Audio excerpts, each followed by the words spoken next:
Let me know if you can see me and hear me, please. I should be here, I think.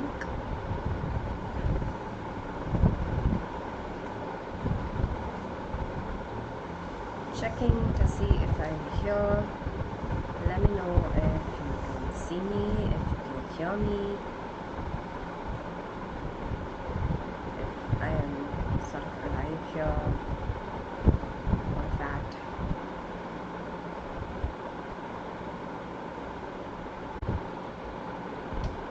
Hi, I'm trying this again. Let me know if you can see me. Okay, it is working. Hello to Utkarsh. Thank you for letting me know I'm here. I was just like, should I go, come back? What's going on? Okay, I hope you can also like hear me. I can't see the chat regularly, which might be a problem. But let me just try to come back on my phone and see if that gets fixed. Yes, I am most definitely here. Hi, I'm Shree, and we are 10 minutes behind our usual class time because my laptop is constantly a problem. But it is really nice to be here. We're doing yet another lesson today, but before we start, I just want to let you know that we usually meet from 7 to 8 every day. I do also sometimes make terrible like drawings like that on my lessons, so if you come by, then you'll get to witness me making bad drawings, which can be entertaining. 7 to 8 p.m. every day, and we're covering the grade 11 portions, and we're planning on trying to get the entirety of the term 1 portions done again before your actual exams, which I believe are sometime in November, December. And in terms of that, today we're going to be doing our third lesson. We finished The Portrait of a Lady, and we finished We're Not Afraid to Die in 2 parts, and both those are somewhere around on this channel. There must be a playlist in my name, and you can go find it, and you can go listen to both of those classes if you want to. If you haven't listened to them, then that's okay. You can listen to this class, which is my 4th one, and it is Discovering Tut, The Saga Continues by A.R. Williams. The very first class that I took, I heard from people that, you know, this is a lesson that they have a lot of trouble with. I think that's because it's a bit of a dry lesson. It can be extremely informative, and that's because of the nature of this piece. It's actually an article that's been published in National Geographic, which is a nature magazine. Well, not really just a nature magazine. It's a magazine that thinks a lot about a lot of things, but and one of them is nature, and another of them is also archaeology and history, as we'll see in this particular piece. And A.R. Williams is actually someone who writes a lot for National Geographic, and he has written a series of articles for National Geographic about King Tut, who is one of the old emperors, well, pharaohs is the word that they used, of Egypt. So the Mummy of King Tut, and I'm going to assume all of you know what a mummy is, because I know there are a lot of movies on mummies. It's basically when somebody died, what the Egyptians used to do is wrap them up in linen cloth and sort of like leave them in tombs like that. And so when the Mummy of King Tut was discovered, it was a very big deal because he's a very famous pharaoh, and he was one of the last pharaohs of his particular dynasty, which was a dynasty that was incredibly well known in Egypt.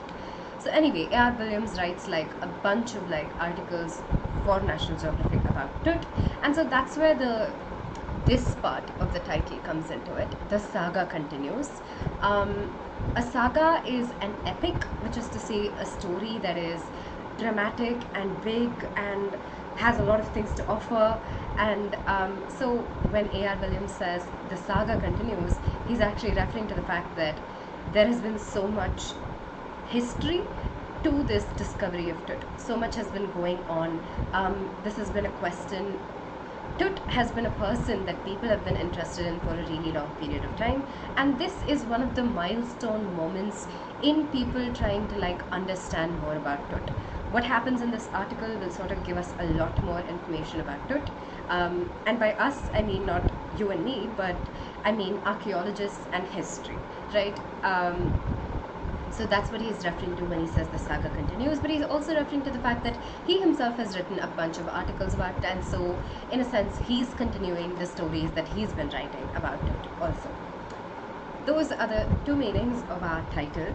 Let me know if that is clear in the chat. I will be looking at it. We're going to get into the lesson now. What we're going to do is what we usually do, which is read the paragraph, understand what it's saying, and then talk about a couple of themes after we're done reading the paragraph. Again, if you have any questions at all, then leave them in the chat. I will be checking it every once in a while, and I will definitely reply to any questions that you have. Okay. He was just a teenager when he died. The last heir of a powerful family that had ruled Egypt and its empire for centuries, he was laid to rest laden with gold and eventually forgotten. This is an introduction to King Tut. It's an introduction to the article. In it, we're getting told that King Tut was a teenager when he died, and this is a very impactful starting sentence, right? It's getting right into the heart of the matter of when Tut died, which is a big part of the reason that people are very curious about Tut. And it's also a very evocative sentence in the sense that if you read it and it's the first sentence is telling you, oh, this person died when they were a teenager, you're going to be taken aback, you're going to be shocked, and you're going to want to know more. So it's also a good sentence in that sense. It catches your attention immediately. And then A.R. Williams goes on to tell us that, hey, King Tut was the last person in a long list of people of this particular family that ruled Egypt for centuries and centuries, and as such, when he died and his corpse was put inside a tomb, he was laid there with a lot of gold, because it's a way of saying, oh, this person was a ruler. You kind of put jewelry and their gold with them. But eventually he was forgotten. Which is to say that even though when he died and when he was alive he held a lot of power, as time went on he was forgotten by the world and people didn't really know he existed. Since the discovery of his tomb in 1922, the modern world has speculated about what happened to him, with murder being the most extreme possibility. In 1922 is when archaeologists found that the tomb of Tut existed, and ever since then they've been wondering what on earth has happened to Tut. Speculate is wonder. You come up with multiple theories about what might have happened to Tut, with murder being the most extreme possibility, and they're sort of like, okay, the most insane thing that could have happened in this particular circumstance is that Tut could have been murdered. Now, leaving his tomb for the first time in almost 80 years, Tut has undergone a CT scan that offers new clues about his life and death, and provides precise data for an accurate forensic reconstruction of the boyish Pharaoh. And what's going to happen in this article is we're going to look at a moment in which the corpse of Tut is going to be removed from the tomb for the very first time in 80 years. And what's going to happen after the corpse is removed from the tomb is the mummy is going to be put in a CT scan. I don't know if you know what a CT scan is, but it's a medical scan that basically sort of, if you undergo a CT scan, your body is shown in extreme detail, right? You can see like everything that's going on with the tissues of your body, where an X-ray sort of like shows you the bones and things like that. The CT scan gives you a lot more detail. So what they're doing is they're going to put the mummy through a CT scan, and they're going to understand like what's underneath all of those layers of wrapped up like linen, right? And the reason they're doing this is to find out more about his life and death, which is to say they want to know how he died, because that's one of the questions that's the most interesting questions about Tut. but they also want to know what his life was like. If maybe learning more about his body will tell them more also about his life. Maybe something about his musculature would tell them something about what he used to eat, what kind of work he used to do, things like that, you know. And they're hoping that the CT scan will provide precise data for an accurate forensic reconstruction of the boyish Pharaoh. They're calling him a boyish Pharaoh because he was very young when he died, and they're hoping that what the CT scan will do is give them so much data that they can reconstruct the boyish Pharaoh, which is to say, sort of understand how he looked also, get a sense of what his face structure was like, get a sense of what his body structure was like. So reconstructing here is sort of coming up with an image of him. And they call it reconstruction because obviously he did exist at one point and have a form at one point, and now they're trying to see what it is in this far, far, far away future.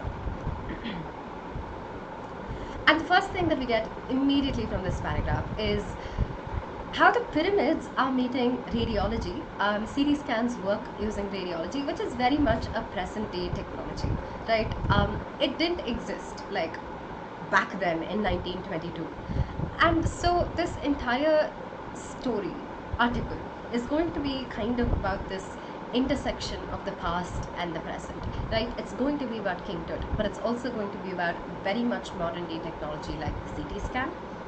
And we're going to look at King Tut and his life a little bit in this article, and we're going to do it from the present moment of the article, which is to say our author A.R. Williams is there in the moment when they're going to scan King Tut.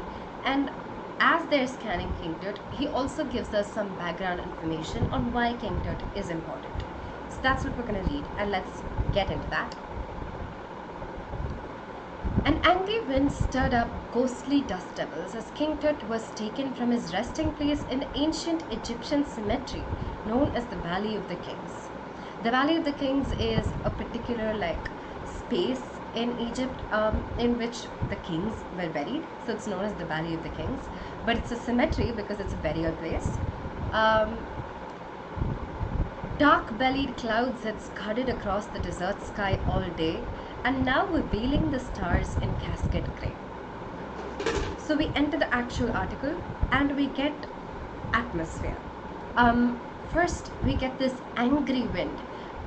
You know, the author could have just said fast wind, but he says angry. He gives this characteristic to the wind, and keep that in mind because we'll talk about it in a moment.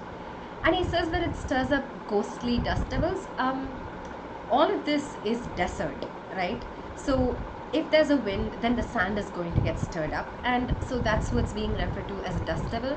It's the phrase is actually like dust devil. You call it a dust devil if those little stormy sand winds rise up. But he also adds another adjective here, which is ghostly. Again, interesting because he doesn't need to characterize the dust devils as being ghostly. Dark-bellied clouds, which is to say storm clouds, scudded, which is to say move in a straight line.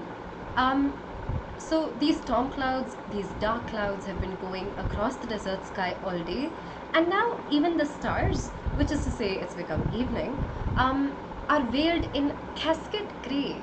And now the clouds are still dark, the storm clouds are still in the sky, and they're covering up the stars for us, so we can't see the stars.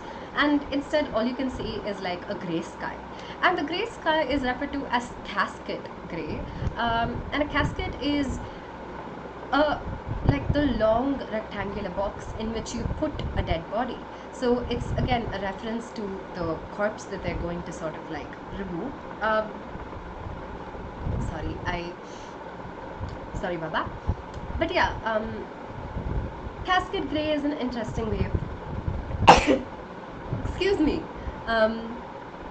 Cascade grey is an interesting way of phrasing it because again, that's not how the author needs to put it, right? He could have just said, oh, there are dark clouds, oh, it's a grey day, but he doesn't say that. He frames it like this, and he's deliberately doing that, and we'll talk about why. It was 6 p.m. on 5th January 2005. The world's most famous mummy glided headfirst into a CT scanner, brought here to probe the lingering medical mysteries of this little understood young ruler who died more than 3,300 years ago. So we're told what the day is, what the time is, we're told that the CT scanner is here, and we're told that King Tut is being put inside the CT scanner. And the reason is that they want to think about the medical mysteries, which is to say, why has he died so young? Of this little understood, which is to say, we don't have much information about this particular pharaoh, young ruler who died more than many years ago. So they're trying to find out what happened with this person who is from the far past. So what's going on with that like deliberate like phrasing right in the beginning? Angry wind, dark bellied clouds, ghostly dust devils, casket grey. All of these phrases are setting up an atmosphere. It's sort of an eerie atmosphere in the sense that it's a little scary. It sounds like something bad is happening because there are like a set of conventional things that you associate with good things happening, right? Bright skies, lovely sunshine, all of those things. The birds and the bees are making all of their noise. And then there are things that you associate with bad things happening, like dark skies, like the phrase casket grey, which suggests like oncoming death also. And then you have like ghostly dust devils, which again a sense of something haunting. You have angry wind, which says again that something bad is going to happen. All of the feeling that the author is setting up there is bad, and we'll talk about why in a moment. All afternoon, the usual line of tourists from around the world had descended into the cramped, rock-cut tomb some 26 feet underground to pay their respects. They gazed at the murals on the walls of the burial chamber and peered at Tut's gilded face, the most striking feature of his mummy-shaped outer coffin lid. So, where the mummy is buried, it's a tourist spot, and that afternoon, as usual, tourists had kind of gone into the tomb, which is underground, and it's a really like cramped tomb, which is to say it isn't a very big tomb or anything like that. But they go there to pay their respects. Generally, you use that phrase when somebody has just died and you go to like mourn them, to say goodbye to them with respect. You also say that when you're meeting somebody who is incredibly like well known, like a king. You would go to pay your respects to a king, to show your respect to a king. And in this case, both of those meanings kind of come together. They're paying their respects to the dead corpse of king. They gazed at the murals on the walls of the burial chamber. The walls of the tomb are painted over. There's art on them, and that art is known as murals. And they peered at Tut's gilded face, the most striking feature of his mummy-shaped outer coffin lid. So there are like multiple coffin layers, as we will read about in the next paragraph. But at the very top is the coffin layer that is made out of metal and gold. And in the case of King Tut, what's especially interesting is that that outside coffin layer is made exactly like Tut's face. So like that's what they mean when they say Tut's gilded face. It's not his actual face, it's that outer coffin layer that's made out of gold, and that's why it's referred to as gilded. Metalwork is referred to as gilded. And they see that's the most attractive thing about his outer coffin lid. Some visitors read from guidebooks in a whisper, others stood silently, perhaps pondering Tut's untimely death in his late teens, or wondering with a shiver if the Pharaoh's curse, death or misfortune falling upon those who disturbed him, was really true. So all of these people like are tourists, so obviously they do like a set of things the tourists do, right? One of them is look at guidebooks and read up about like what this place is, who Tut is, what happened to Tut, and things like that. And other people are just standing there and sort of like looking at the mummy, and they're thinking, or so the author thinks. And he's like, I wonder what they're thinking about. Are they thinking about how he died at such a young age, which is really untimely, which is to say, not the time that he should have died?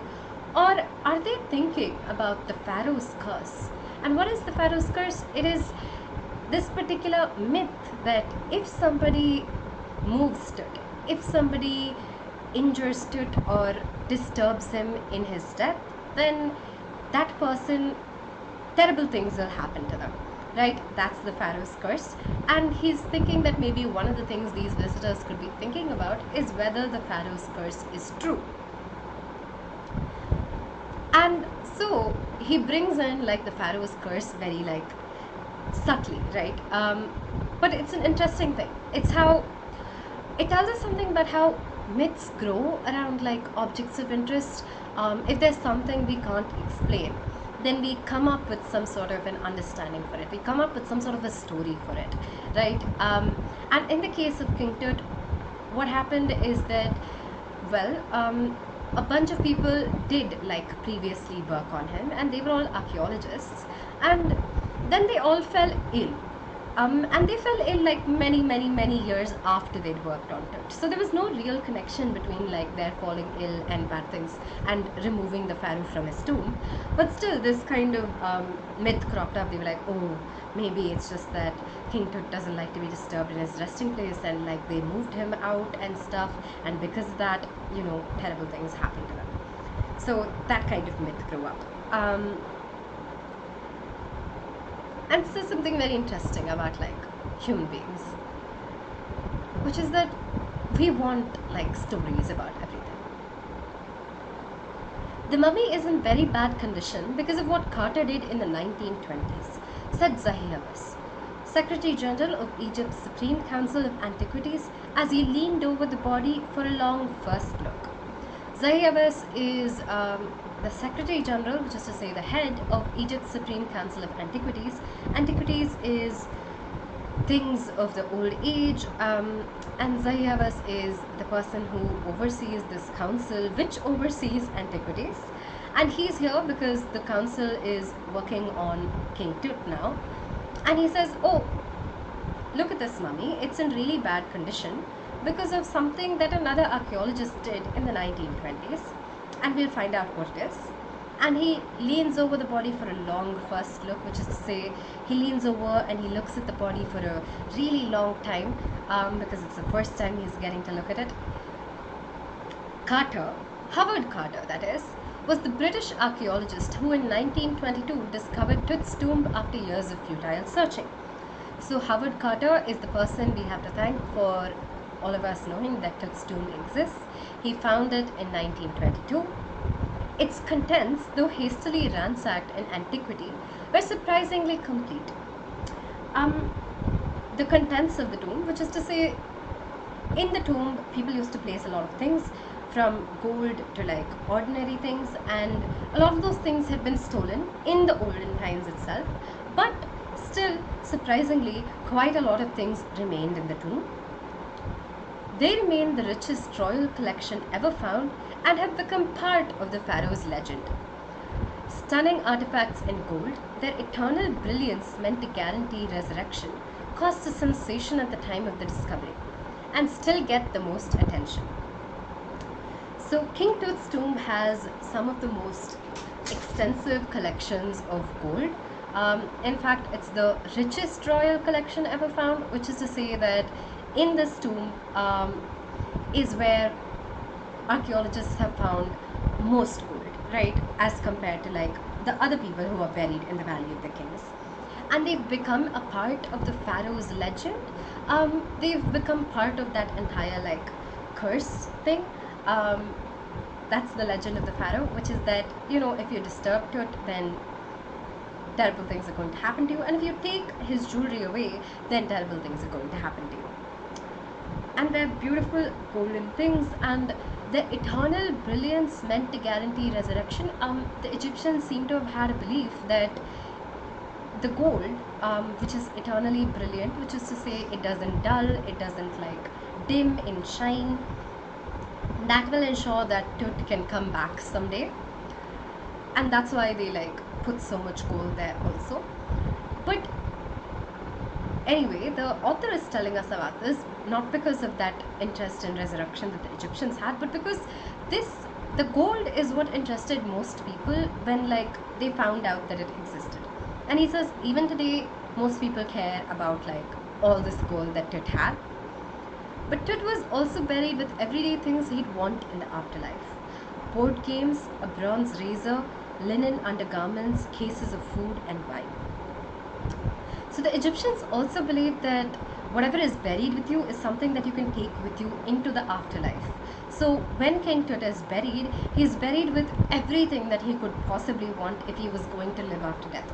Board games, razors, undergarments, food and wine. And there's also another belief that Egyptians have, which is that you can also take like all of your material belongings into the next world, which is to say that all the gold too is something that you can take with you into your afterlife. So kings used to be buried with their gold, and rich people used to be buried with their gold. So there are both ordinary things and extraordinary things in the tomb. I'm going to stop now to see if you have any questions. I'm looking at the chat. Let me know.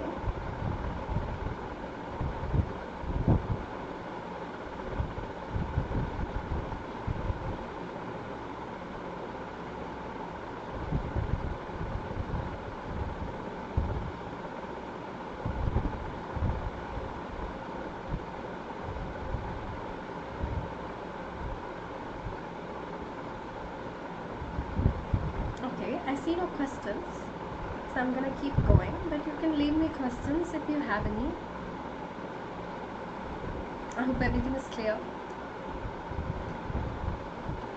After months of carefully recording the Pharaoh's funerary treasures, all of these things that have been buried with the Pharaoh, Carter began investigating his 3 nested coffins.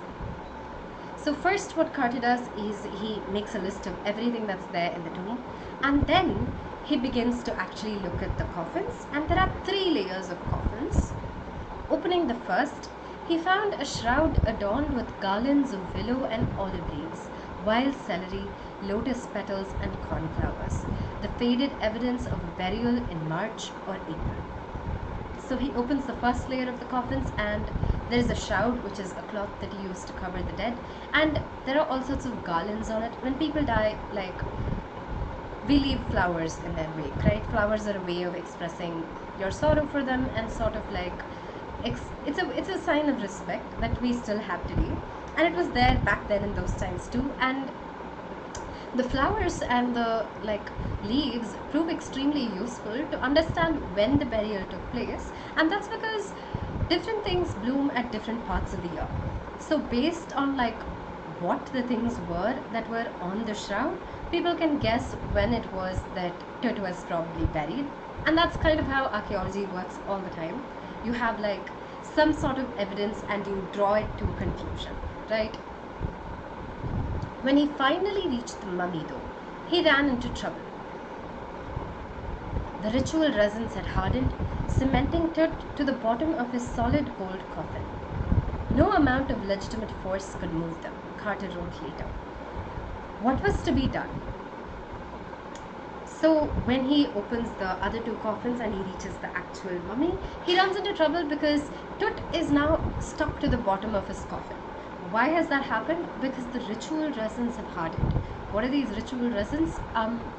So when somebody dies in Egypt, what they used to do is they used to sprinkle the body with salt for a long duration of time and leave the salt be, right? For I think it was 70 days. And then after that, what that does is suck the moisture out of the body. So after that's done, what they do is they use gluey substances. That's the resin. It's natural resin, so it's from tree saps and things like that. And what they do is they dip cloth in it and they wrap it around the person so that they can preserve the person to some sort of extent. And that's what a mummy is. But what's happened in the case of Tut is that those resins that you use to kind of stick the cloth onto the person have hardened, and they've stuck him to the bottom of his coffin rather than just sticking to his body. And Carter says because of this, we just couldn't remove him from his coffin. What were we going to do? And what was to be done there refers to, Carter is defending a decision that he took, and we'll talk about what that is. So bunch of things. First thing, We get insight of a previous archaeology expedition that has given us like some context on Tut already. We see how archaeology, first of all, like comes to conclusions using like things like flowers, for instance, and we also see how record keeping is an important part of archaeology. And the third thing that we learn is this particular word, phrase actually, legitimate force. Um, no amount of legitimate force, which is to say that some sorts of forces are acceptable. That's what legitimate means, right? It's authorized, but some are not.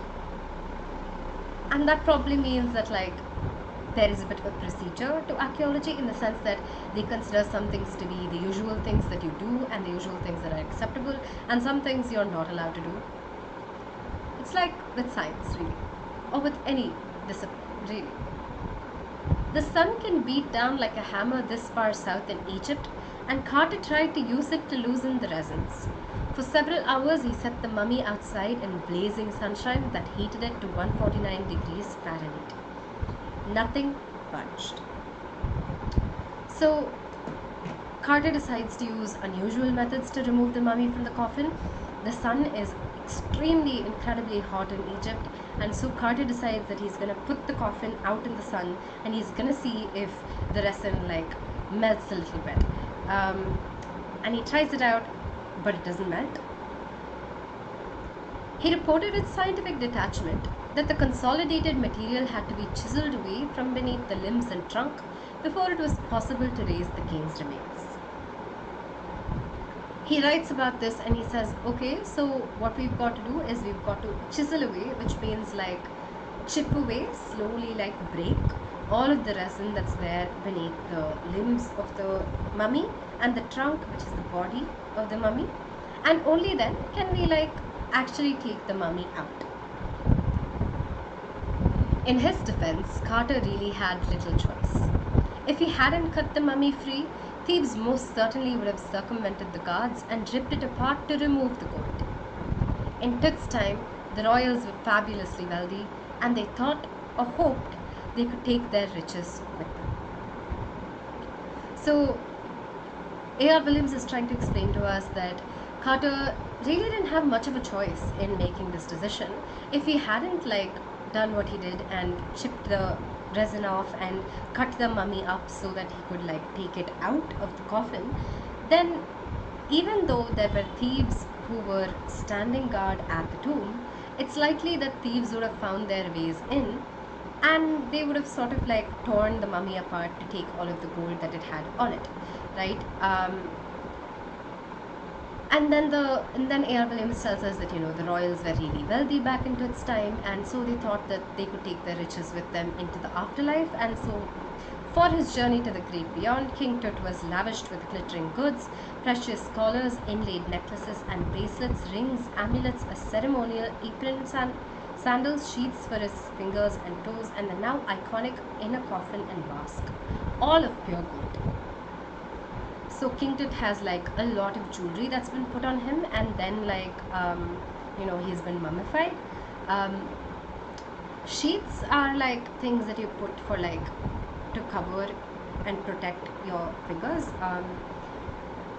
and so there's this much of gold that is on King Tut, the mummy, and that's why they're afraid that thieves will come in and like rip the mummy apart, right? Because they'll want the gold. To separate Tut from his adornments, Carter's men removed the mummy's head and severed nearly every major joint.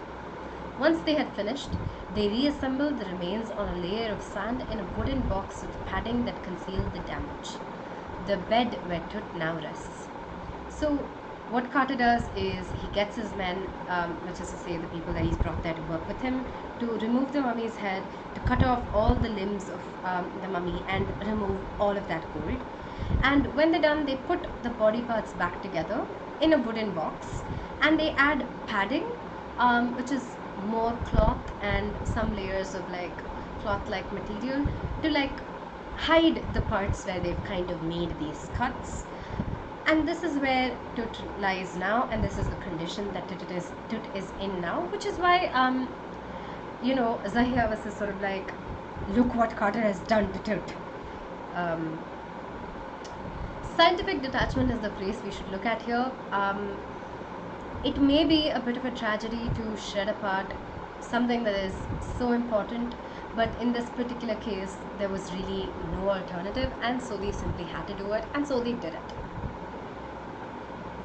Archaeology has changed substantially in the intervening decades, focusing less on treasure and more on the fascinating details of life and intriguing mysteries of death. It also uses more sophisticated tools, including medical technology. In 1968, more than 40 years after Carter's discovery, an anatomy professor x-rayed the mummy and revealed a startling fact. Beneath the resin that cakes his chest, his breastbone and front ribs are missing. So, archaeology, A.R. William tells us, has changed a lot since Carter's time to Zahih's time. Back then, it used to care about treasure, gold, things like that, and now it cares a lot more about what happened in the lives of these people and more about what happened to cause these people to die. So those are the two questions that impel archaeological study. And also archaeology has changed simply because technology has become a lot more advanced. We have a lot more things that we can use to survey these people now, these the evidence that archaeology finds now. And in fact, in 1968, the mummy in the Tut has already been x-rayed, and they found out what's going on with his bone structure, and they found out that in his chest area, his breastbone and his front ribs are missing. And there's no explanation for this, but this is also a very odd fact about Tut.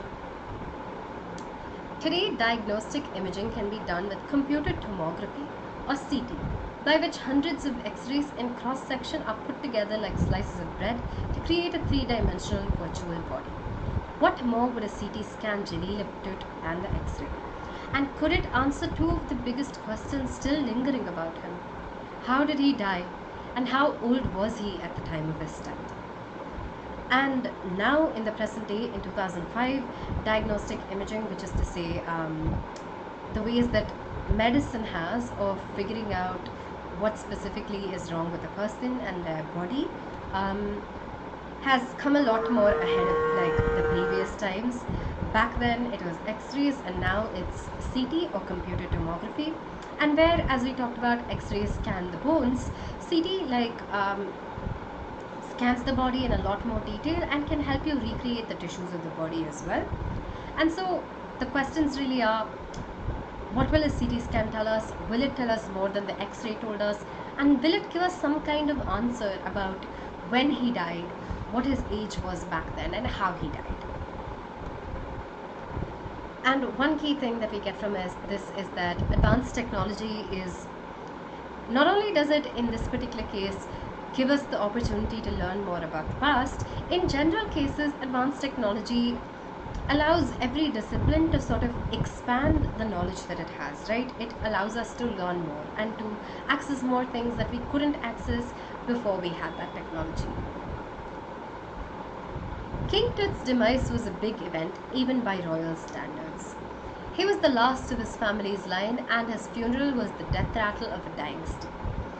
But the particulars of his passing away and its aftermath are unclear. So King Tut, his death was a big deal, even by royal standards, which is to say that everybody who died who was a king was, it was considered to be a big deal. But King Tut's death is a bigger deal than all of those, because he is the last of his family's line, and with him there was the death rattle of a dynasty, which is to say, when he died, his family line died because he was still very young and he didn't have heirs. Death rattle, the phrase is used to indicate, a rattle is when your breath is sort of shaking, and when you say death rattle, you mean it's indicative of the fact that you're on the verge of dying, you're struggling for breath. So that's why that phrase is used here. But still, there are lots of questions about King Tut. And now we slip away into a brief history lesson. Amenhotep III, Tut's father or grandfather, was a powerful pharaoh who ruled for almost 4 decades at the height of the 18th dynasty's golden age. His son, Amenhotep IV, succeeded him and initiated one of the strangest periods in the history of ancient Egypt. the new pharaoh promoted the worship of the Aten, the sun disk, changed its name to Akhenaten, or servant of the Aten, and moved the religious capital from the old city of Thebes to the new city of Akhenaten, now known as Amarna. He further shocked the country by attacking Amun, a major god, smashing his images and closing his temples. So, Amenhotep III is Tut's father or grandfather, which means we basically don't know exactly how he's related to Tut. But what we do know is that when he ruled, it was considered to be the golden age of Egypt, which is to say everything was good, everything was great, everybody was happy. But then his son follows him, and Amenhotep IV sort of destroys all of that. And he destroys that by changing the way that religion is practiced in Egypt, where usually they pray to Amun, who is a major god of theirs. Now Amenhotep comes into power and he attacks Amun, like he smashes like idols of Amun, and he closes all the temples of Amun, so he stops them from praying to the god they usually pray to. And instead he says, all of you have to pray to Aten, which is the sun disk. And he is so obsessed with this sun disk or with Aten that he changes his name to share the name of the sun disk, and he says, I'm the servant of Aten, that's what my name means now. And he like moves the religious capital of Egypt also, and he moves it to a city that he names for the sun disk, which is present day Amarna in Egypt. It must have been a horrific time, said Ray Johnson, director of the University of Chicago's Research Center in Luxor, the site of ancient Thebes. The family that had ruled for centuries was coming to an end, and then Akhenaten went a little wacky. Ray Johnson is the head of a research center in Luxor, which is the place that used to be ancient Thebes. And he says, this like change from Amenhotep III to the fourth must have been really terrible for all the Egyptians. Not only were they seeing this dynasty which had ruled them for like centuries and centuries come to an end, which is already distressing because it's like a way of life that is ending for these people. Apart from this, their current ruler also like seems to have gone a little crazy according to them, which is to say that he has also like changed their way of life very dramatically, and suddenly he's sort of like, this religious practice which we've been doing for years and years and years is no longer okay, and that must have distressed them because they have a certain faith and he's not allowing them to practice their faith anymore. And we get an incredible like little trip into history in which we're getting insight into royal life, and we're also getting some insight into politics. We're getting told about how when like a specific way of life is destroyed in a nation, there is a lot of distress caused among the people, and even like centuries and centuries and centuries after it happened, the person who did something like that is still going to be remembered as being a little wacky. And here the particular order of life that's being overturned is a religious way of life. And in the third place, we're also getting some insight from a scholar who's presumably been researching things like this. So yeah, multiple things. After Akhenaten's death, a mysterious ruler named Smenkhare appeared briefly and exited with hardly a trace. And then a very young Tutankhaten, which is the full name of King Tut, took the throne. King Tut, as he is widely known today. The boy king soon changed his name to Tutankhamun, living image of Amun, and oversaw a restoration of the old ways. He reigned for about 9 years and then died unexpectedly. So Akhenaten dies, and Egypt is probably a little bit glad because like they've been very confused by everything that's happened during his rule. And then another person comes and then they like disappear, so they didn't like make a lot of changes or matter a lot.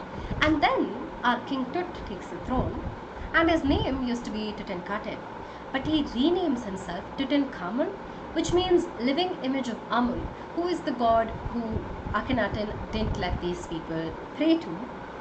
And he does this very clever thing, which is let everybody go back to living the way they used to. he starts the worship of Amun again, and that's also why he changes his name, right? He's trying to tell them, I am also like Amun. We are going to go back to like how we used to live. Don't worry.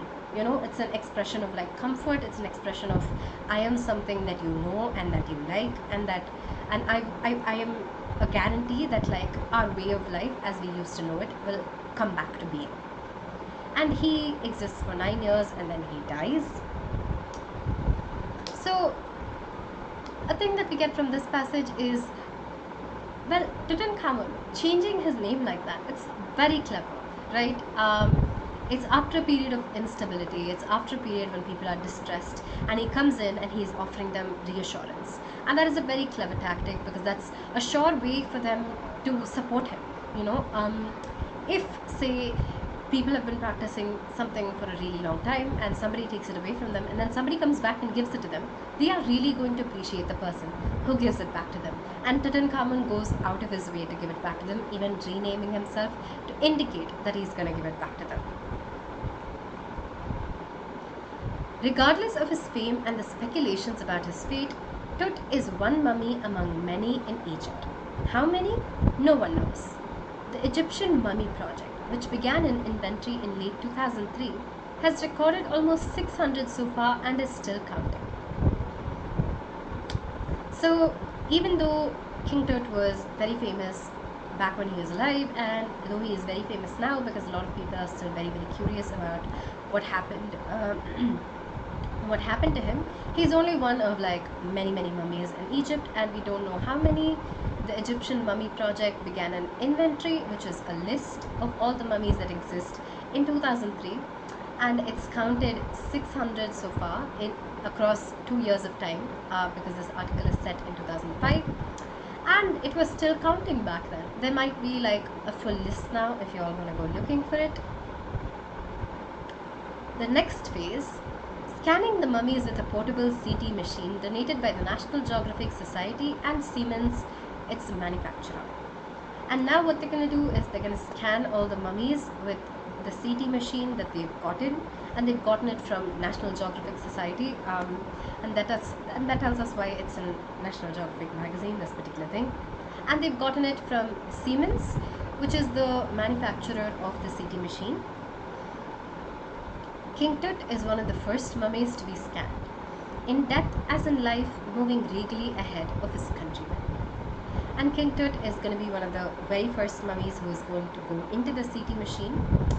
In death as in life, moving regally ahead of his countrymen. In life, he used to move regally, royally ahead of his countrymen because he was a king, right? So he was always at the front of the crowd, always at the very start of everything.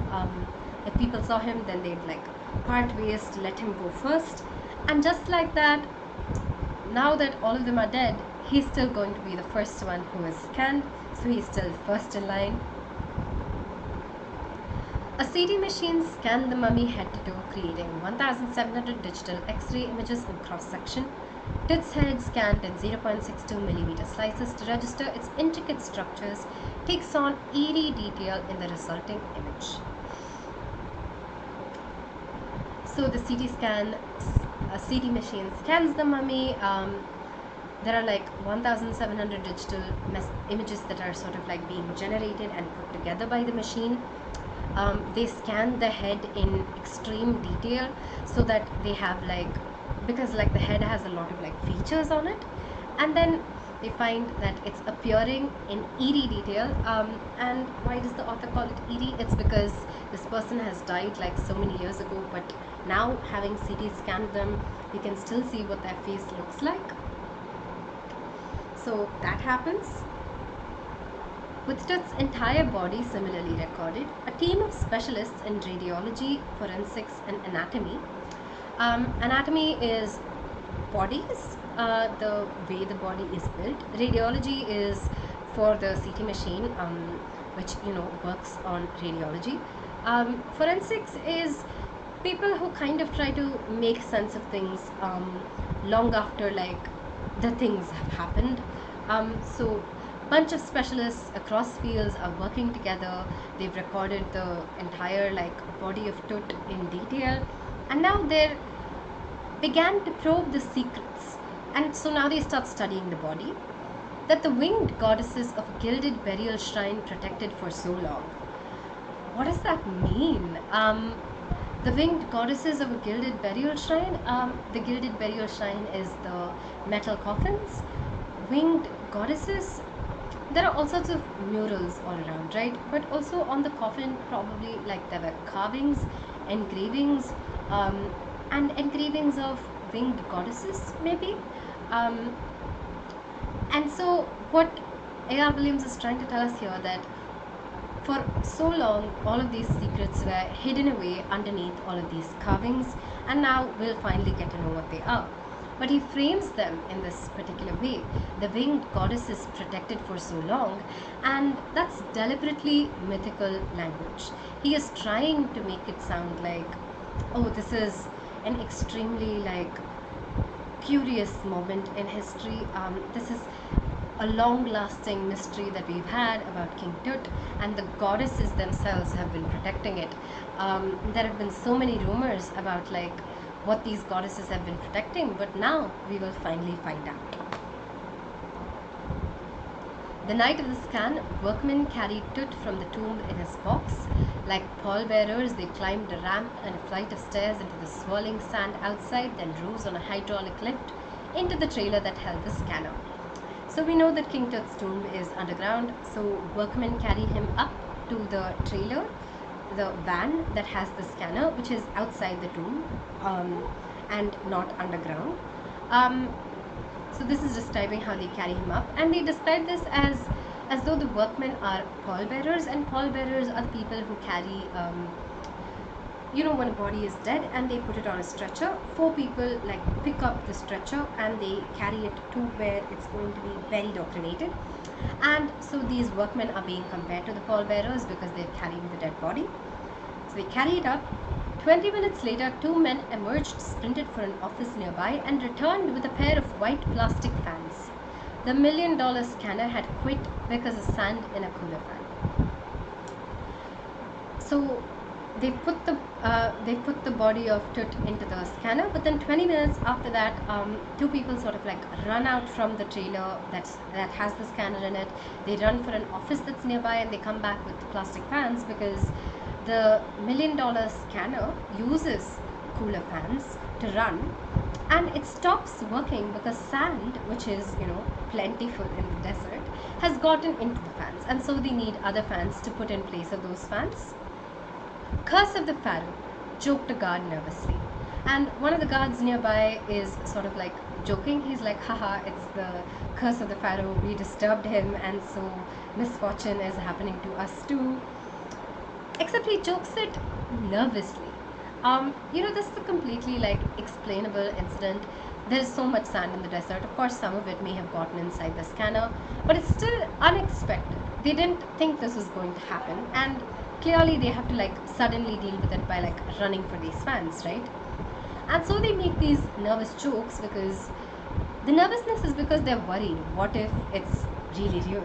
And what if it's actually the Pharaoh's curse? But also they're able to make a joke because they don't entirely believe in it. They're making the joke because they're like, oh, it's probably not real, so we can joke about it and be grateful that it's not real. Oh, sorry. Eventually, the substitute fans worked well enough to finish the procedure. After checking that no data had been lost, the technicians turned Tut over to the workmen, who carried him back to his tomb. Less than 3 hours after he was removed from his coffin, the Pharaoh again rested in peace where the funerary priests had laid him so long ago. The fans work well, so they can finish the procedure. The technicians check the images that have been generated, and they're like, okay, we have everything we need. And then they give him back to the people who carried him from the tomb, and then the people put him back in the tomb. And all of this has happened within the time span of 3 hours. After all of this is done, the Pharaoh again rested in peace where he always had rested all this while. Back in the trailer, a technician pulled up astonishing images of Tut on a computer screen. A grey head took shape from a scattering of pixels, and the technician spun and tilted it in every direction.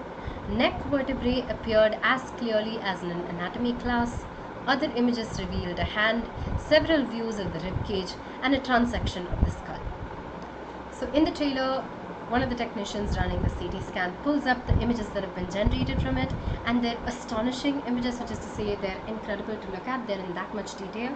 The first thing they look at is the head, and you can sort of like tilt the head, which is to say, like, you know, you can look at it from all sorts of angles, and you can see like the bones of the neck in extreme detail, as clearly as you can in an anatomy class, which is the place where you study bones. Of course, you have to see them very, very clearly there. They've also scanned the hand, the ribcage, they've scanned the skull, they've scanned multiple things basically, and they have all of those images. But for now, the pressure was off. Sitting back in his chair, Zahi Hawass smiled, visibly relieved that nothing had gone seriously wrong. "I didn't sleep last night, not for a second," he said. "I was so worried, but now I think I will go and sleep." Everything has gone well, so the pressure that they were all facing, having to do this entirely new thing on this mummy, which is very famous, which is incredibly stressful, both because it's a new thing that they're trying out, and because this mummy is an archaeological artifact of immense importance, caused them a lot of stress, and it's gone well. So now they don't need to worry anymore. And Zahi Hawass was sort of like, you know, he's sitting and he sits back, he finally relaxes, and he's incredibly relieved that nothing bad has happened. And he's like, "Oh, I didn't even sleep last night because I was that worried that I couldn't sleep. But now all is good, so I'll go sleep." So yeah, we see here that there was a lot of fear with regard to this task, and it's gone well. So they're incredibly happy about that. By the time we left the trailer, descending metal stairs to the sandy ground, the wind had stopped. The winter air lay cold and still, like death itself in this valley of the departed.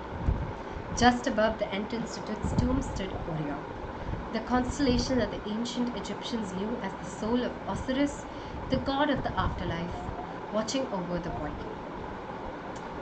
So we open sort of as we close sort of as we opened. We opened on like the angry wind, those ghostly dust devils, the dark grey skies, and now we're closing, and we're closing on an atmospheric statement again.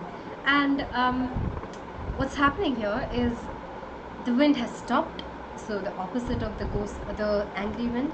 The winter air lay cold and still. Everything is completely still. It's like death. In fact, the author says, in the valley of the departed. The valley of the departed is the valley of the kings, where all the dead bodies are there, the buried bodies of the kings. And above the entrance to Tut's tomb, in the sky, is Orion, which is a particular constellation. So the skies are clear now too. We can see the stars, which is incredibly different again from the opening, where the stars were covered over by grey clouds. And now Orion is right above the tomb in a way that seems as though the constellation is sort of looking at the boy king and watching over, taking care of the boy king. And Orion is the constellation that Egyptians think of as the soul of a particular god of theirs. So they thought that that star set was the soul of Osiris, who is the god of the afterlife, which is incredibly appropriate, right? The god of the afterlife seems to be watching over King Tut, who is long dead and who is now in the afterlife. And the atmosphere has, as we talked about, it's a complete opposite from the very beginning of the story. It's calm again because the boy king has been laid to rest. Unlike in the beginning when it was very like rushed and full of like angry movement because the boy king was going to be disturbed. So again, we end on a slightly like mythical note, and we'll talk about this in a moment. Yeah, it ends on the note of this mythical like sense. Why? Because this author is trying to write a story that has a little bit of that flavor of mythicalness in it, right?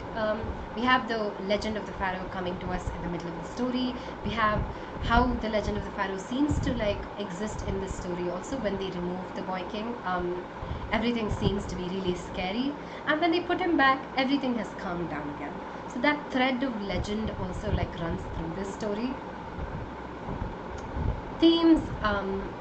One is history, archaeology. We get like a bunch of information on how people like do all of the work that they do when it comes to archaeology, and we also get information on how we get information. We study all of these things as history and we take it for like a fact, but in this particular story we see how those facts are built, right? How we arrive at those facts by studying things. And we also see that there's a lot of pressure to such work, so much pressure that Zahiavis doesn't sleep, and that mistakes definitely happen, as with Carter, who was forced into a terrible circumstance, but the circumstance still had consequences, his decisions still had consequences that have destroyed the mummy a bit. So we see all of these things about history and archaeology, some knowledge that we get about these disciplines and how they function. We get some insight on politics and history through looking at the story of King Tut and his political maneuvers. And the third thing that's very interesting about this piece is the way that this writing goes. We have like bits in the present where, you know, it's 2005 and the CT scanner is running. And then we have bits in the near past where it's, you know, 1980 something, 1922 something, 1942 something. All these like trackings of like archaeology and how it's worked in the past. And then we go into the distant past, 33,000 years ago and more, and we talk about King Tut too. So we have ancient history, we have sort of like more modern history, and then we have the modern present day. And this writing like switches from like each of those things. And another thing this writing does is give us two things, right? One, it gives us a lot of information, a lot of like informative things that we're getting. This is the CT scan that we're going to do, this is what the CT scan gave us, this is what previous archaeologists have done. And also this writing tries very much to give us that sense that, you know, something magical is going on, something more than just things that we can explain using science is going on. And that's why all of that atmosphere building is happening, right?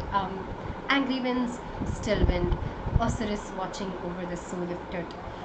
And through this, the author is trying to give us a flavor to the story. He's trying to give us like two things. He's trying to get us to feel both the moment that the CT scan is taking place and get a sense of all of the emotions there and all of the things that we get from that moment, all of the benefits of that moment.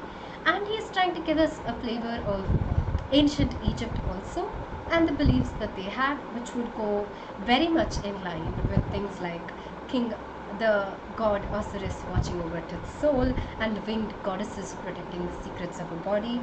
So he's trying to give us both of these senses, and generally these are looked at as contradictions, right? People say if like you're writing a piece that's about science, there's supposed to be like none of this unexplainable stuff in it, but in this the author like marries both of those things really well. We have like that kind of magical sense, and we have this very scientific element to this piece also, and it's a beautiful like combination of both that we get. And that brings us, I think, to the end of our piece. But before we close, I want you to think about one question, and that is, why do we care about these things? And if you have an answer for that, then let me know in the chat, let me know in the comments section. I will come back and I will definitely look at your replies. I'm curious as to what you think, because this is all like ancient stuff, right? Things that we maybe don't really care about. So why bother?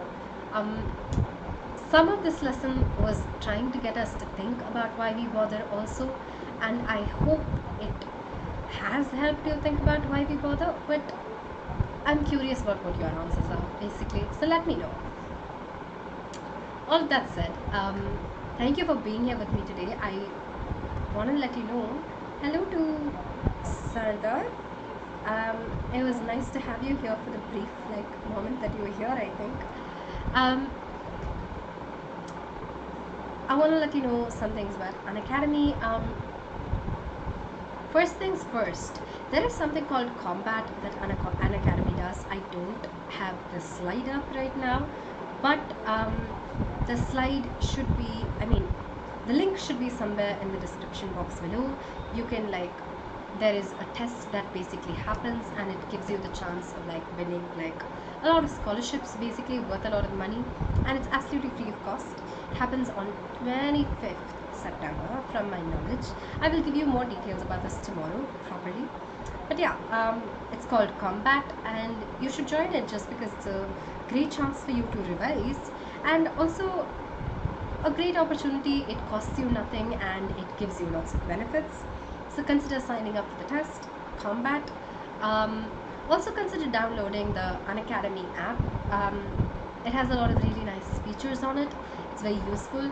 You can ask doubts on it if you have any doubts, and you should take advantage of that in case you have exams coming up. So yeah, download the app, use it for free. Unacademy also offers certain like paid features. One of them is Unacademy Plus, and that gives you access to content like the content that's produced on YouTube, but a lot more extensive. There is a very thorough coverage of your syllabus, which happens on Unacademy Plus. You have practice tests, you have live tests, you get study material in PDF format. So all of this is available as a part of Unacademy Plus, and these are the prices of Unacademy Plus. As you can see, the per month cost varies based on the duration that you take it for. If you take it for longer, the per month cost is less, so you should keep that in mind. There's also something called Unacademy Iconic, and Iconic is for you if you're looking for individual tutoring, which is to say you're looking for someone to work closely with you and only you. You don't want to work in a classroom setting. You want to learn with someone who can focus completely on you and give you full attention. Then that's Unacademy Iconic. You will work closely with educators and you will get one-on-one guidance. And these are the prices of Unacademy Iconic. Again, the per month cost varies based on the duration that you take it for, and again, if you take it for longer, then it costs a lot less. You can get either of these subscriptions. You can also use my code for them. It is THAR01, and it gives you a flat 10% discount. Those are some of the things that Unacademy is offering that I wanted to let you know about. All of that said, thanks for being here today. If you like this lesson, then do leave a like, and do share this if you found that it is particularly useful for you, and subscribe to this channel if you're looking for more content like this, because we are making more content like this all the time. And I will see you again tomorrow, and I believe we are doing laburnum. Yeah, so I'll see you. Bye.